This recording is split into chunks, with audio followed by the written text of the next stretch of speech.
హరీష్ రావు తయారైతే ఉన్నాడు. ఎన్టీ రామారావుకు వెన్నుపోట్లు ఏ విధంగా పొడిచిండో అల్లుడు ఆ విధంగా తయారవుతున్నాడు. కాబట్టి మా రామన్న కూడా గుర్తించాలి.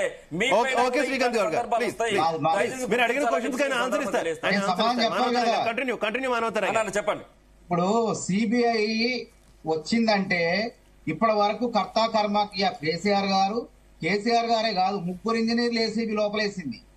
కానీ తీగ లాగితే డొంకమో తందులు హరీష్ రావు గారు ఉంటాడు. ఎందుకంటే నీటిపారుదల శాఖ మంత్రి పనిచేసిన ఆయన మీద వాళ్ళు కూడా విచారణ పిలుస్తారు. నోటీసులు ఇచ్చారంటే అందరికి ఇస్తారు.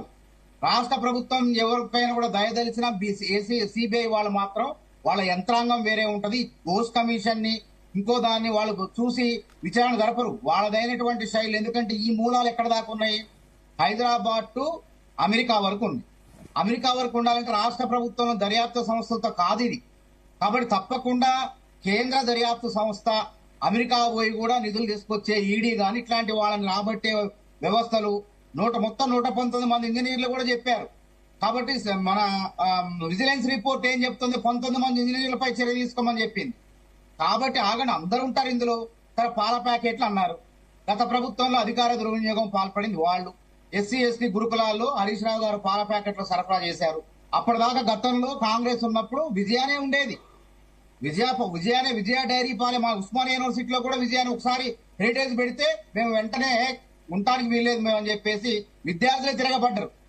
కాబట్టి ఇప్పుడు కూడా హాస్టల్స్ లో మొత్తం కూడా ఆ ముఠా బ్యాచ్ ఆ దండుపాలెం బ్యాచ్ ఏదైతే ఉన్నారో ఆర్ఎస్ ప్రవీణ్ కుమార్ ముఠా ఈ ఏదైతే బీఆర్ఎస్ ముఠా ఉన్నదో ఆ బ్యాచ్ మొత్తం కూడా బయటకు పంపించేసి, ఎందుకంటే అక్కడ కలుషితానికి పాల్పడుతున్నారు, తర్వాత దోపిడీ చేస్తున్నారు రకరకాలుగా.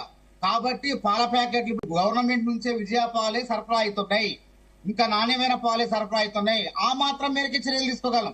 అంతేగాని వాళ్ళు టెండర్ల ద్వారానో ఏదో రకంగానో ఒక రాజమార్గంలో వచ్చారు, అక్రమంగానే వచ్చారు. కానీ అదేంటంటే టెండర్ల ద్వారా వచ్చారు కాబట్టి మేమేం చేసినాం, ఈ పాలు అవసరం లేదు మాకు గవర్నమెంట్ పాలు అని చెప్పి విజయ పాలు పెట్టు తొలగించేసినాం.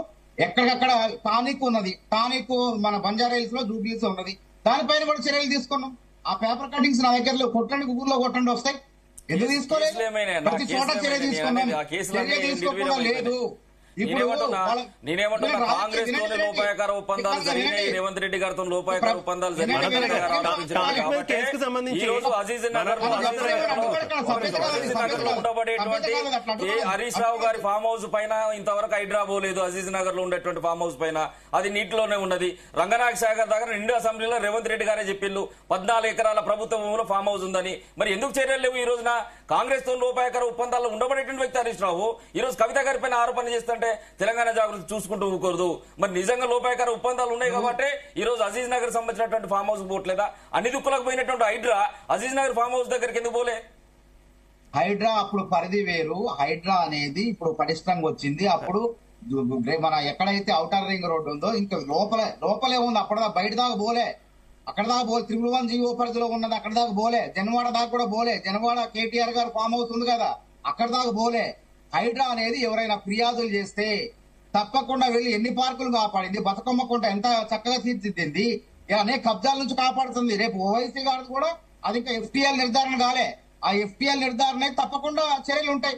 ఎవరిపైన కూడా అందరిపైన కూడా చర్యలు ఉంటాయి. ఎన్కన్వెన్షన్ నాగార్జున గారు ఎందుకు కూల్చారు అంటే ఎఫ్టీఎల్ మొత్తం నిర్ధారణ అయింది. 2014లో నిర్ధారణ అయితే మీరు ఉపేక్షించారు. బుల్డోజర్లు పోయి ఆగిపోయినాయి. కానీ రేవంత్ రెడ్డి గారు బుల్డోజర్లు పోయి అంత సక్రమంగా ఉంది కాబట్టి కూల్చేశారు. మీరు మొత్తం చెట్లు పుట్టలు ప్రకృతి సంపదను మొత్తం కూడా జేబులో ఒడిచిపెట్టారు మీరు ఆ రోజు. కాబట్టి మేము సక్రమంగా పనిచేస్తాం. ఇంకో విషయం ఏంటంటే ఒక ప్రభుత్వ ఉద్యోగి పైన ఆదాయానికి మించిన ఆస్తులుంటే ఏసీబీ పోగలదు. కానీ ఒక రాజకీయ నాయకుడి పైన ఆదాయానికి మించిన ఆస్తులు ఉన్నాయంటే దాంట్లో ఎవరు కావాలా? మనీ లాండరింగ్ అనేది ఉంటది. ఆ మనీ లాండరింగ్ వ్యవస్థలో మరి ఎవరు రావాలా? ఈడీ రావాలా? మరి ఫిర్యాదు చేయండి మీరు ఈడీకి. మరి రేవంత్ రెడ్డి గారు ఆ రోజు సిబిఐకి ఫిర్యాదు చేస్తే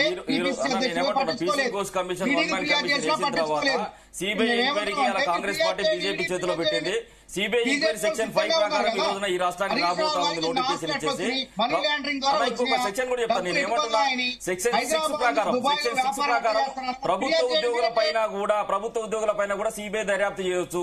ఈ రోజు ఏదైతే గత ప్రభుత్వం ఉందో కేసీఆర్ గారి పైన, హరీష్ రావు గారి పైన సిబిఐ ఎంక్వైరీకి దర్యాప్తుకి ఇచ్చినటువంటి కాంగ్రెస్ పార్టీ సెక్షన్ 5 ప్రకారం నోటిఫికేషన్ ఇచ్చి వాళ్ళు వస్తారు.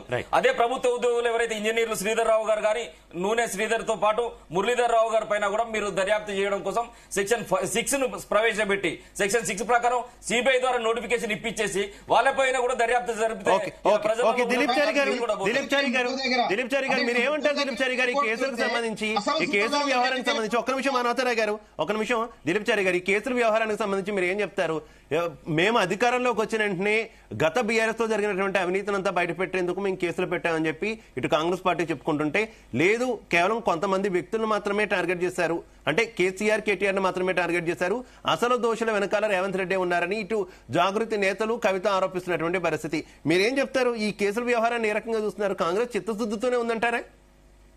ఇప్పుడు నేనేమంటున్నా, కాంగ్రెస్ పార్టీ చిత్తశుద్ధి 2 సంవత్సరాల్లో చూసినాము. వారు విచారణ చేపట్టిన అంశాలు, వారికి వచ్చిన రిపోర్టుల ఆధారంగా కూడా చర్యలకు ఉపక్రమించలేదు. 3 కాళేశ్వరం ప్రాజెక్టులో పనిచేసిన అధికారుల పైన ఏసీబీ చర్యలు తీసుకున్నదంటే వారిని చర్యలు తీసుకున్నది ఆదాయానికి మించిన ఆస్తుల కేసులలో చర్యలు తీసుకున్నారు. వారిపైన కాళేశ్వరంలో అక్రమాలు చేసిందని చెప్పి చర్యలు తీసుకోలేదు. Vigilance and intelligence vigilance committee report ఇచ్చింది. గవర్నమెంట్ ఏజెన్సీ, అది స్టేట్ గవర్నమెంట్ ఏజెన్సీ.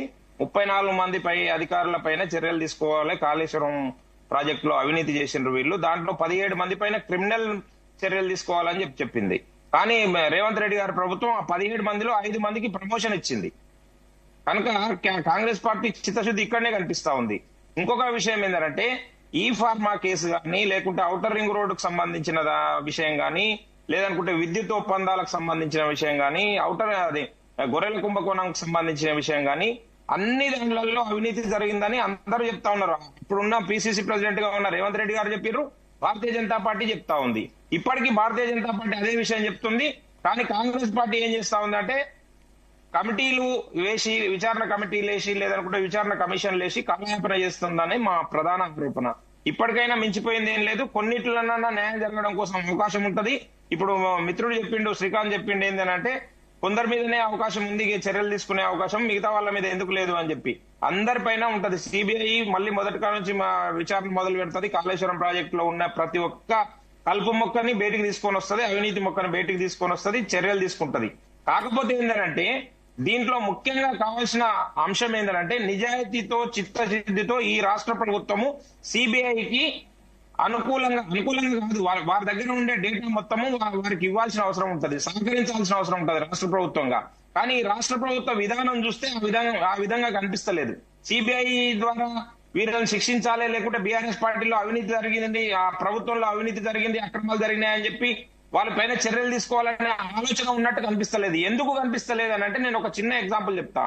కాళేశ్వరం ప్రాజెక్టులో ముఖ్యమైన కాంట్రాక్ట్ సంస్థ ఏదండి? మెగా కంపెనీకి వీరు రేవంత్ రెడ్డి గారు ప్రభుత్వం అధికారంలోకి వచ్చినాక కోడంగల్ లిఫ్ట్ ఇరిగేషన్ పనులను అప్పచెప్పిండు 1000 కోట్ల రూపాయలు పెట్టి. ఇప్పుడు నువ్వు ఏ విధంగా వారిని శిక్షించాలనుకుంటున్నారు చెప్పండి. కనుక మేము ఏమంటున్నామనంటే, ఈ రాష్ట్ర ప్రభుత్వానికి ముఖ్యంగా ఆ ప్రభుత్వంలో జరిగింది ఇప్పుడు కొత్తగా మనం లిట్మస్ టెస్టులు చేయాల్సిన అవసరం లేదు, కొత్తగా మనం విచారణ కమిటీలు వేసి రిపోర్టులు తీసుకోవాల్సిన అవసరం లేదండి. కళ్ళకు కట్టినట్టు నగ్నంగా కనిపిస్తుంది తెలంగాణ సమాజానికి. అందుకనే కదా బీఆర్ఎస్ పార్టీని బొందబెట్టింది. బీఆర్ఎస్ పార్టీని పక్కన పెట్టింది ఎందుకు? వారు అక్రమాలు అవినీతి చేసిందనే పక్కన పెట్టిండ్రు. వచ్చిన కాంగ్రెస్ ప్రభుత్వం ఏం చేస్తా ఉంది? చేష్టలుడికి చూస్తా ఉంది, కాలయాపన చేస్తా ఉంది. నిజాయితీ కొరబడింది రేవంత్ రెడ్డి ప్రభుత్వానికి, చిత్తశుద్ధి లేదని చెప్తా ఉన్నాం. ఆ ఒప్పందాలను బహిర్గతం చేయడం కోసమే ఇప్పుడు సిబిఐ ఎంక్వైరీ ఉపయోగపడుతుందని నేను భావిస్తా ఉన్నా. బీఆర్ఎస్ పార్టీని ఎవరు బొందబెట్టలేరండి. బీఆర్ఎస్ పార్టీ చిన్న పార్టీ కాదు. తెలంగాణ ఉద్యమం నుంచి వచ్చిన పార్టీ బొందబెట్టడానికో లేకపోతే ఎవరి చేతిలోనో బొందబెట్టడానికి బీఆర్ఎస్ పార్టీ చిన్న పార్టీ కాదు. ప్రజల హృదయాల నుంచి వచ్చిన పార్టీ, ప్రజల ఉద్యమం ద్వారా వచ్చిన పార్టీ, ప్రజలు త్యాగాలు చేస్తే 12 మంది బలిదానం ఇస్తే వచ్చిన పార్టీ. మా కేసీఆర్ గారు చావు నోట్లో తలబెట్టి తీసుకొచ్చిన తెలంగాణ ఇది. తెలంగాణ టీఆర్ఎస్ పార్టీ ఇది. ఎవరు బొందపడేది పార్టీ కాదండి ఇది, మీరు గుర్తుంచుకోండి ఫస్ట్ ఆఫ్ ఆల్. ఇంకోటి, కాంగ్రెస్ కు చిత్తశుద్ధి ప్రజల మీదే ఉంటే ప్రజల హామీలు నెరవేర్చేది. ఇంతవరకు 420 హామీలు, ఏదైతే 6 గ్యారెంటీలు అని చెప్పేసి ప్రజలను మభ్యపెట్టి ఓట్లు వేయించుకొని ఇవాళ ప్రజల ద్వారా ఓట్లు వేయించుకొని గెలిచిన పార్టీ కాంగ్రెస్ పార్టీ. రేవంత్ రెడ్డి సర్కార్ ఏదైతే ఇవాళ ప్రజల మీద చిత్తశుద్ధి లేకుండా ఇవాళ అధికారులను వీళ్లను దాంట్లో పెట్టి ప్రజలను మభ్యపెట్టి ప్రజలను డైవర్ట్ పాలిటిక్స్ మాత్రమే ఆడుతుంది, కానీ వాళ్ళ హామీలు నెరవేర్చడంలో విఫలమైందని మేము బీఆర్ఎస్ పార్టీ తరఫు నుంచి మాట్లాడుతున్నాము. ఎందుకంటే చిత్తశుద్ధి ప్రజల మీద పెట్టాలి, ప్రజలకు ఇచ్చిన హామీలు నెరవేర్చాలి. ఇవాళ